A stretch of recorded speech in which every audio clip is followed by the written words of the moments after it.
उत्तराखंड चुनाव 2022 क्या है जनता का मूड, क्या है जनता का मिजाज।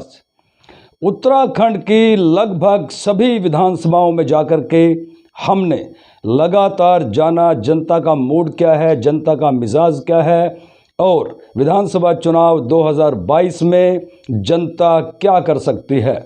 तमाम विधानसभा सीटों पर जाकर के उत्तराखंड के लगभग सभी जिलों में जाकर के गांव, देहात, मैदान, पहाड़ सभी इलाकों में जाकर के जो एक ओपिनियन पोल सामने आया है उसके तहत आज हम आपको बता देते हैं कि भारतीय जनता पार्टी की स्थिति उत्तराखंड में बेहद कमज़ोर रहने वाली है। जी हाँ, जनता का जो मूड है, जनता का जो मिजाज है, एक शब्द उत्तराखंड में बड़ी ही तेज़ी से घूम रहा है, लहरा रहा है और वो है परिवर्तन।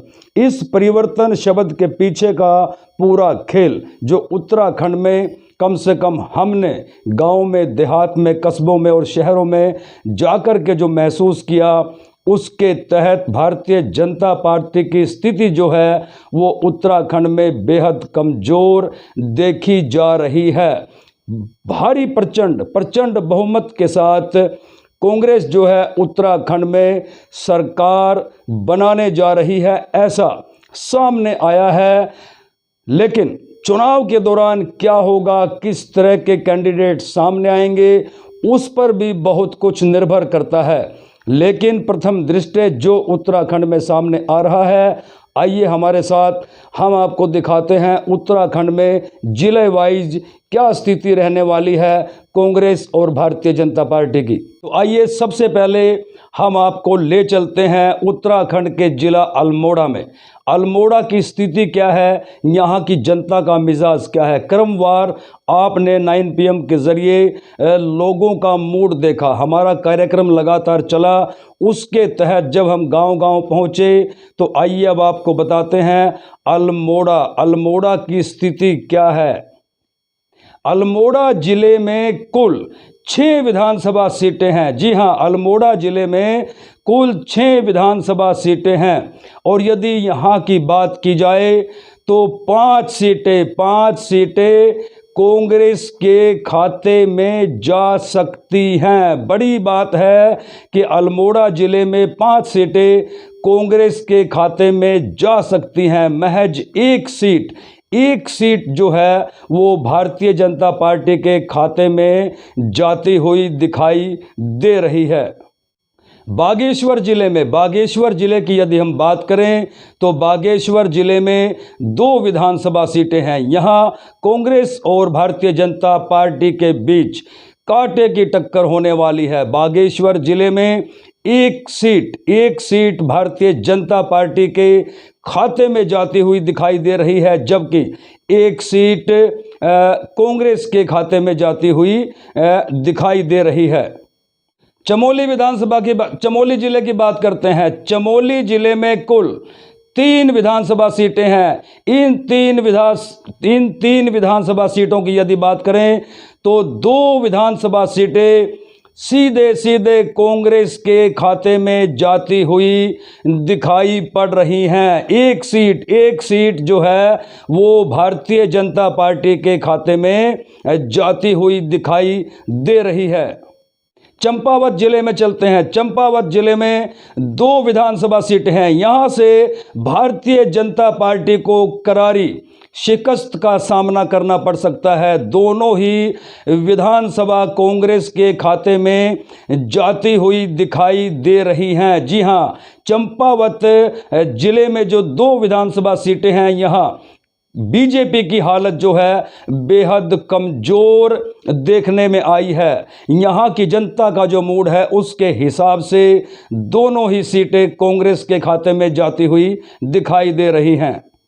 देहरादून जनपद पर चलते हैं। देहरादून जनपद में 10 विधानसभा सीटें हैं। इन 10 विधानसभा सीटों की यदि बात की जाए तो 6 सीटें जो हैं 6 सीटें वो कांग्रेस के खाते में जाती हुई दिखाई दे रही हैं। जी हां, कांग्रेस के खाते में जा सकती हैं। देहरादून जनपद से 6 विधानसभा सीटें, 3 विधानसभा सीटों पर भारतीय जनता पार्टी परचम लहरा सकती है। एक सीट अन्य के खाते में जाती हुई दिखाई दे रही है।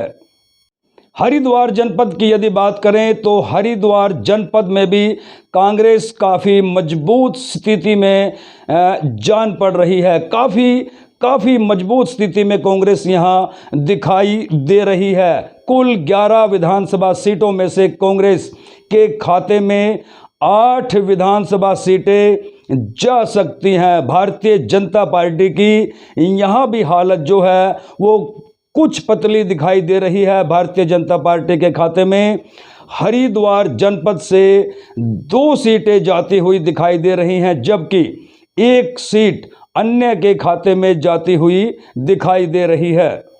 नैनीताल जिले की यदि हम बात करें तो नैनीताल जिले में कुल 6 विधानसभा सीटें हैं। इनमें से 4 सीटों पर जो है वो कांग्रेस के खाते में जाती हुई दिखाई दे रही हैं। 6 में से 4 सीटें कांग्रेस के खाते में जाती हुई दिखाई दे रही हैं और 2 सीटें जो है वो भाजपा को मिल सकती है। ये नैनीताल जनपद की बात है जहां कुल 6 विधानसभा सीटें हैं।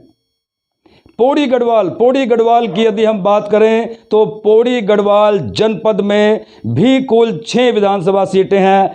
इनमें भी जो है भारतीय जनता पार्टी की स्थिति बेहद चिंताजनक जो है वो नज़र आ रही है। 6 विधानसभा सीटों में से 5 विधानसभा सीटें कांग्रेस के पक्ष में जाती हुई दिखाई दे रही हैं। केवल मात्र 1 सीट ऐसी है जो भारतीय जनता पार्टी के खाते में जाती हुई जान पड़ रही है। तो दर्शकों, यहाँ तक हमने 70 में से 46 विधानसभा सीटों को लेकर के जो है वो चर्चा कर ली है। इन 46 विधानसभा सीटों में से 33 विधानसभा सीटें कांग्रेस के खाते में जाती हुई दिखाई दे रही हैं।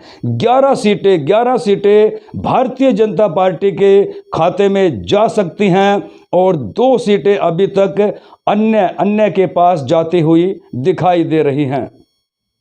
आगे बढ़ते हैं, पिथौरागढ़ जिले में चलते हैं। पिथौरागढ़ जिले में कुल 4 विधानसभा सीटें हैं।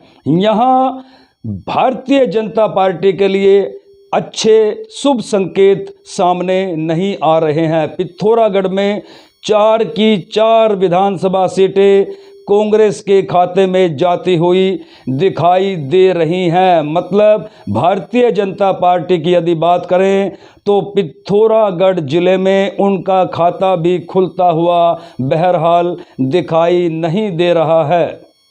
इसी तरह से रुद्रप्रयाग जनपद में कुल 2 विधानसभा सीटें हैं और यहाँ भी भारतीय जनता पार्टी के खाते में कोई भी सीट जाती हुई दिखाई नहीं दे रही। दोनों ही सीटें कांग्रेस के खाते में जाती हुई दिखाई दे रही हैं। मतलब यहाँ भी भारतीय जनता पार्टी के लिए स्थिति चिंताजनक बनी हुई है।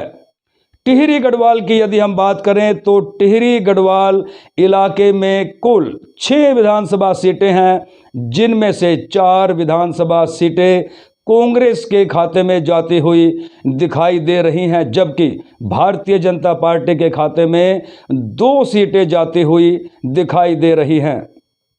अब हम बात करते हैं उधम सिंह नगर जिले की। उधम सिंह नगर जिले में कुल 9 विधानसभा सीटें हैं और उधम सिंह नगर जिला इसलिए भी महत्वपूर्ण है उत्तराखंड की राजनीति में, क्योंकि यहाँ से इस जिले से एक विधानसभा सीट है खटीमा, जो इस वक्त हॉट सीट के रूप में देखी जा रही है, जहाँ से उत्तराखंड के मुख्यमंत्री पुष्कर सिंह धामी जी हैं। तो उनको लेकर भी जो है उधम सिंह नगर जिला उत्तराखंड की राजनीति में इन चुनाव में क्या भूमिका निभाने वाला है। इस इलाके में जब हमने जनता की नब्ज टटोली, जनता के मूड को जाना, तो यहाँ से भी जो है भारतीय जनता पार्टी की स्थिति बेहद चिंताजनक दौर में है। उधम सिंह नगर जिले में 7 विधानसभा सीटें कांग्रेस के खाते में जा सकती हैं। 2 विधानसभा सीटों पर जो है वो भारतीय जनता पार्टी के खाते में जाती हुई दिखाई दे रही है। यहाँ एक बात और महत्वपूर्ण है, उधम सिंह नगर जिले में यदि खटीमा विधानसभा की बात की जाए तो चर्चा आम और खास है कि स्वयं मुख्यमंत्री पुष्कर सिंह धामी जी अपनी खटीमा विधानसभा सीट छोड़ सकते हैं। हालांकि उनके मुखारबिंद से भी दाएं बाएं अपने भाषणों में ये आ चुका है कि वो चाहे कहीं भी रहें पर उनकी आत्मा हमेशा खटीमा में रहेगी। तो कहीं ना कहीं राजनीतिक गलियारों में चर्चा आम और खास है कि पुष्कर सिंह धामी इस बार हो सकता है कि खटीमा विधानसभा सीट से चुनाव न लड़ करके उत्तराखंड की किसी और विधानसभा सीट से चुनाव लड़ें।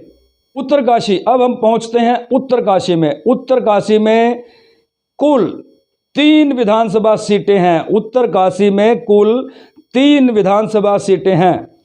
ये तीनों ही सीटें कांग्रेस के खाते में जाती हुई दिखाई दे रही हैं, कांग्रेस के खाते में जा सकती हैं।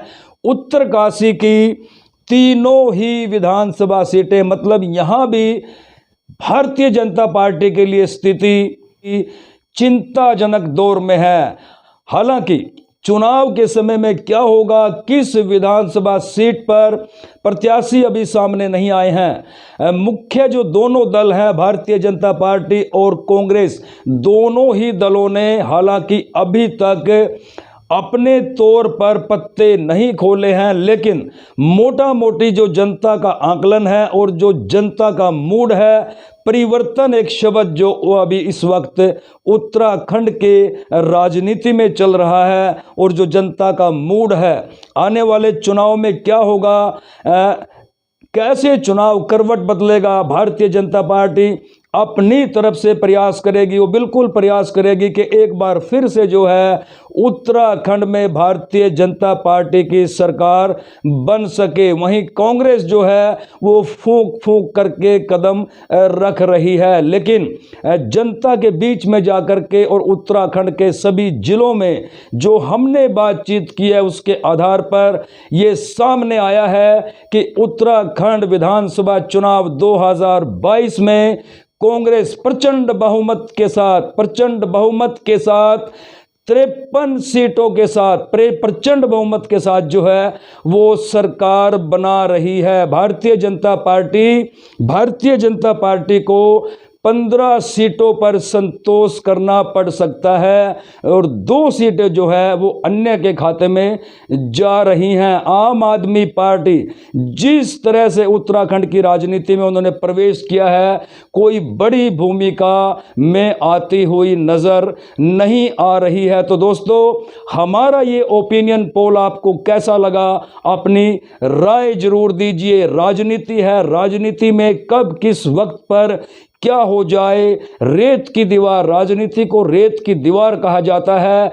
चुनाव की जब घोषणा होगी, बहुत जल्द चुनाव की घोषणा हो सकती है और उसके बाद जब बड़े राजनीतिक दल अपने पत्ते खोलेंगे, उस हिसाब से चुनाव क्या करवट लेता है वो भी देखने वाली बात होगी। लेकिन बहरहाल जो तस्वीरें उत्तराखंड से निकल करके सामने आ रही हैं उसमें कांग्रेस जो है प्रचंड बहुमत के साथ सरकार बनाते हुए दिखाई दे रही है। महज 15 सीटों पर भारतीय जनता पार्टी जो है वो सिमटती हुई दिखाई दे रही है। 2 सीटें अन्यों के खातों में जा सकती हैं, लेकिन आम आदमी पार्टी को जिस तरह से आंका जा रहा था उस स्थिति में उत्तराखंड में आम आदमी पार्टी नज़र नहीं आ रही। तो दोस्तों, आप देखते रहिए 9 PM। मुझे दीजिए इजाज़त। नमस्कार।